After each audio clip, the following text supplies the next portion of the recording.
예, 지금까지 제가 말씀드리는 것은 이제 암이 어떻게 생기고 검사를 어떻게 하고 어떻게 치료를 하는 그런 원칙을 말씀드리는 거고, 이제 현실적으로는 다음스럽습니다.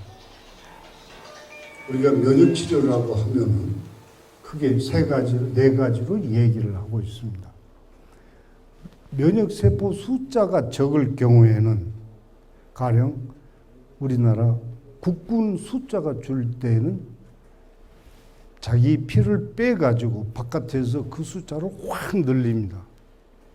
그래가지고 우리 피 속에다가 다시 집어넣어주는 소위 면역 세포 주사라는 거예요. 우리나라는 지금 녹십자에서 우리 피를 빼가지고 보내주면은 그쪽에서 피를 면역 세포 숫자를 확 수백 배를 늘려가지고 보내주게 되면 우리가 그 주사를 하죠. 그래 아까 면역 검사를 해서 숫자가 부족하다 그러면은 저걸 주게 되고, 이 세포 백신이라는 것은 우리 면역 세포들이 어떤 놈이 암인지 어떤 놈이 암이 아닌지 구별을 못하고 있다. 그럴 수도 있다 그 말이죠. 그때 수지상 세포라는 세포가 그 역할을 해줘야 되는데 그 수지상 세포가 병이 들었다. 그래서 그 역할을 못한다 할 때는 그 수지상 세포를 빼가지고 야, 너 이렇게 생긴 놈이 암세포다. 그러니까 너 가서 가르쳐줘라 하고 그 방법을 수지상 세포를 기억하게 해서 우리가 피하 주사를 한다든지 임파선에다 주사를 해가지고 우리 면역세포들한테 정보를 주도록 합니다. 이게 우리가 그걸 세포 백신이라고 얘기를 합니다. 그 다음에 이제 단클론 항체 주사라는 것은 마치 아까 얘기했지만은 이 후천 면역세포들이 대포를 갖고 포탄을 쏜다는 거하고 똑같은 겁니다. 이 면역세포들이 암세포하고 백병전을 딱 붙으면은 암세포가 가만히 있다가 야, 너 죽어보라 하는 아까 얘기하는 데스 시그널을 주게 됩니다. 너 죽어 하는 지령을 주게 되면 우리 세포들이 죽어버립니다. 면역세포들이 죽어버립니다. 자폭시키는 지령을 암세포들이 아는 거죠. 그래서 그 지령을 살짝 전달해 주게 되면 우리 세포들은 아, 나 자폭할 때 된 거라고 죽어본다. 그때 지령을 못 주도록 고무마개로 딱 씌워본다 그 말이죠. 그 씌우는 것이 항체인데 그 항체를 우리가 몸속에다 주사를 하면 그 항체들이 암세포에 달라붙어 가지고 그 마개들을 전부 씌우고 다녀봅니다. 그러면 우리 면역세포들은 그 지령이 안 들어오니까 쫓아가서 암세포를 죽이는 거죠. 여러분 얘기 들어보셨겠지만 카터 대통령이 2달밖에 못 살다는 악성 흑색종에 걸렸습니다. 신문에도 나와 있죠. 그런데 그때 마침 키투르다라는 그런 단클론 항체 주사가 만들어졌습니다. 옛날에 처칠 대통령이 폐렴에 걸렸을 때 페니실린이라는 항생제를 만들어서 처칠 수상을 살렸죠. 카터 대통령이 그렇게 해서 죽으려고 2달밖에 못 삼았다는데 그때 마침 키투르다라는 약, 아까 말씀드린 단클론 항체가 만들어졌죠. 그래서 주사를 했는데 6번 주사 맞고 뇌 속까지 번진 암 덩어리가 깨끗하게 없어요. 지금까지 살고 계시지 않습니다. 그게 바로 단클론 항체 주사, 소위 말해서 면역 치료제라는 표적 치료제라는 거죠. 이런 단클론 항체 주사가 지금 많이 수백 가지가 전 세계적으로 연구를 하고 있습니다. 물론 그 사람들은 돈 벌려고 하고 있죠. 지금 단클론 항체 주사 한 대에 얼마냐? 제일 처음에 나왔을 때는 1,000만 원이었어요. 이 6대 맞으려고 그러면 6천만 원을 써야 됐습니다. 지금은 싸져가지고 290만 원대까지 떨어진 것도 있지만 아직도 단클론 항체 중에는 1,000만 원, 2천만 원 가는 주사들도 있습니다. 예, 앞으로 이런 주사들이 계속 나오면은 암세포가 면역세포에 도망치는 루트를 알아가지고 캡을 딱딱 씌우고 다니면 암치료는 주사 몇 대 가지고 끝날 수 있다. 현실입니다. 다음 슬라이드. 예, 면역세포를 우리가 키워서 주사하는 방법이고, 다음. 이것은 아까 수지상세포, 소위 백신이라는 거죠.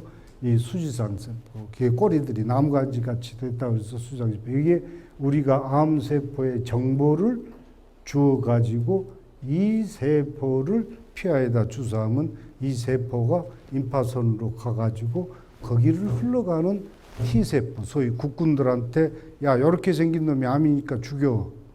정보를 주는 거예요. 이걸 백신이라고 해요. 사실은 우리 병원에서도 지금 이 세포 치료법을 연구를 하고 지금 2명에 대해서는 아주 좋은 결과를 얻어서 지금 동물 실험에 들어가고 있습니다. 다음. 단일 크론 항체라는 게 바로 이런 건데 이게 지금 이게 지금 암세포입니다. 우리 T세포가 반드시 죽이려고 할 때는 머리를 더듬어 가지고 이놈이 암인가 아닌가를 우리 정상세포인가 암세포인가를 우리 면역세포가 찾고 이게 암세포다 할 때는 우리가 면역세포들이 독성 물질을 쏘아가지고 암세포를 죽이는데 이때 이 연결하는 단자로 암세포가 야, 너 죽어버려 그래가지고 지령을 주게 되면 암세포가 죽어버리는데 우리가 키트루다는 주사는 이 지령을 못 주도록 여기에다가 캡을 씌워버리는 거죠. 그러면은 우리 암세포가 너 암세포구나 그러고 바로 그 자리에서 죽이는 치료법이죠. 옛날에는 저런 게 있을 수 있었을까 하고 생각을 했지만은 지금은 암세포하고 면역세포 관계가 속속 드러나고 있기 때문에 정말 우습게 암세포를 죽인다 그 말입니다. 다음 슬라이드. 이런 치료제죠. 지금 방코로나 아까 그 캡을 씌운다는 그 주사 키트루다 주사입니다. 다음 슬라이드.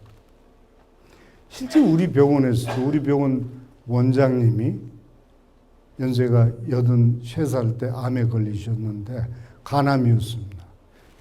세브란스에서 2번이나 수술을 했는데 그래도 자라나니까 할 수 없이 항암 치료를 하고 항암 치료도 안 들으니까 포기를 하고 있었습니다. 그때 우리 검사 방법을 우리가 개발을 했습니다. 그래서 선생님 피검사 한번 해봅시다. 피검사를 해보니까 소위 PD-1이라는 아까 말씀드린 그 항체가 굉장히 항원에 올라가 있었다는 걸 발견하고 그 주사약을 씁시다. 소위 카터 대통령이 쓰던 그 주사약을 씁시다 해가지고 그 주사를 6대 맞아버리니까 암이 깨끗하게 없었습니다. 암은 완전히 완치가 되셨는데 5년 만에 그분이 돌아가셨는데 돌아가실 때는 폐렴으로 돌아가셨어요. 폐렴으로. 근데 그분이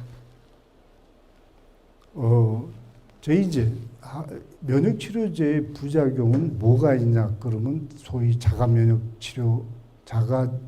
질환들이 생길 수가 있습니다. 근데 그분이 옛날에 교양성 대장염이라는 병을 앓고 있는데 그게 자가 면역 질환입니다. 즉 면역력이 잘못돼 가지고 생긴 병이죠.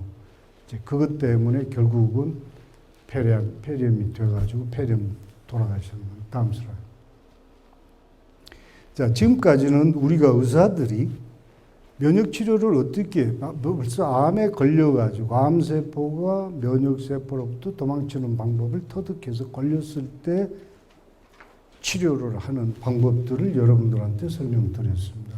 지금은, 자, 암세포하고 우리 면역세포하고 비등비등한 상태에서는 어떻게 할 것인가? 여러분들도 이 중에 있을랑가도 모르죠. 이럴 때는 어떻게 할 것인가 하는 걸 말씀드리고 제 강의를 마칠까 합니다. 이럴 때는 여러분들이 면역세포의 기능을 올리려고 할 때는 물론 약물도 있기는 있습니다만 가장 중요한 건 여러분들의 몸과 마음을 튼튼하게 합니다. 우리가 검사를 해봤을 때 여러분들이 스트레스에 빠져 있고 기운도 없이 밥도 잘 못 먹고 그러고 걸어다닐 때 면역세포의 기능은 많이 떨어져 있더라는 거죠. 그러니까 여러분들의 면역 기능은 여러분들의 정신 상태하고 육체적인 상태하고 밀접한 관계가 있더라.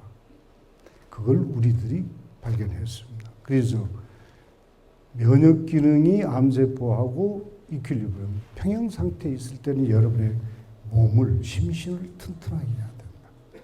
사실은 우리 지금 힐링 카운티는 그걸 목적으로 해서 우리가 연세 많으신 분들은 어떻게 면역 기능을 올려줄 것인가라는 걸 생각해서 사실은 이 집들을 타운을 만들어 놓은 거죠.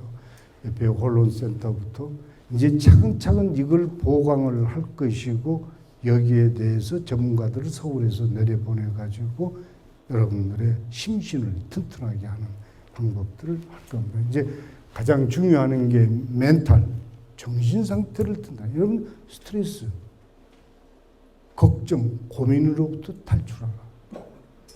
명상을 통해서.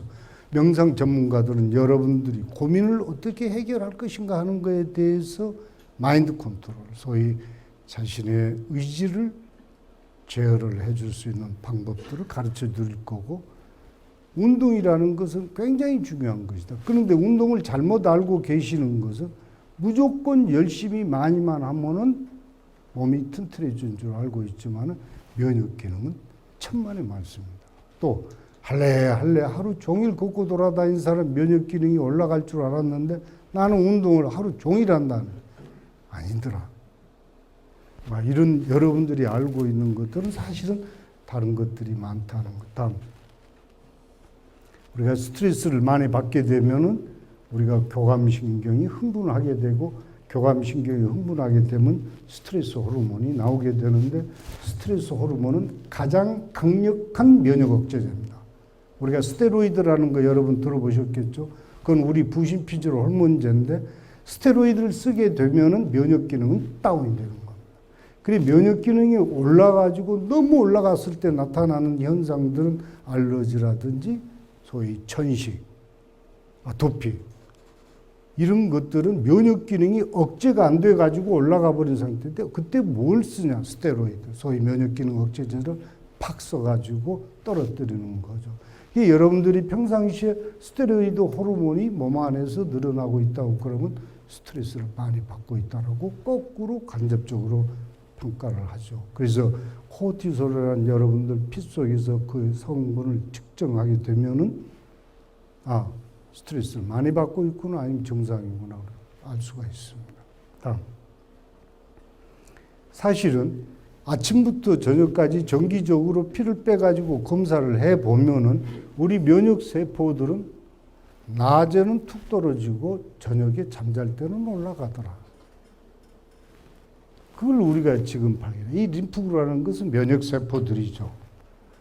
낮에는 스트레스 받고 사니까 떨어지고 저녁에 편안히 잠자고 평온한 상태를 가지고 있을 때는 면역세포들이 꿈틀꿈틀 자라나가지고 피 속을 왕성하게 돌아다니더라. 자, 면역기능을 올리려고 그러면 여러분들 마음을 편안하게 갖고 항상 즐겁게 가져라. 그러면 면역기능들은 올라가더라. 그래서 우리가 항상 마음을 가볍게 갖고 편안한 얼굴을 가져라. 그때 우리가 이 면역 기능을 올리는 여러 가지 호르몬들이 나온다. 다음. 운동이라는 것은 어떠냐?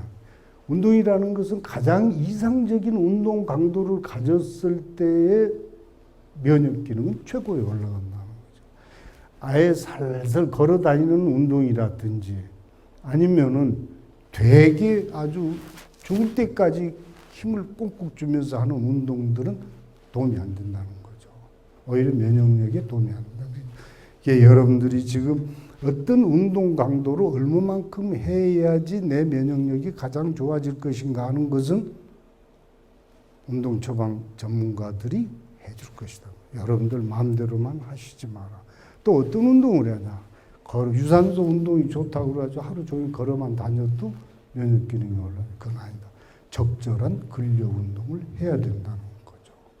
예, 그런 것들은 전문가들이 해줘야 된다는 겁니다. 그 사람의 체중에 따라 다르고 근력 상태에 따라 다르고 나이에 따라 다르고. 다음 체온은 아주 중요합니다. 우리가 면역 세포들은 체온이 떨어지게 되면 면역 기능은 순수 떨어집니다.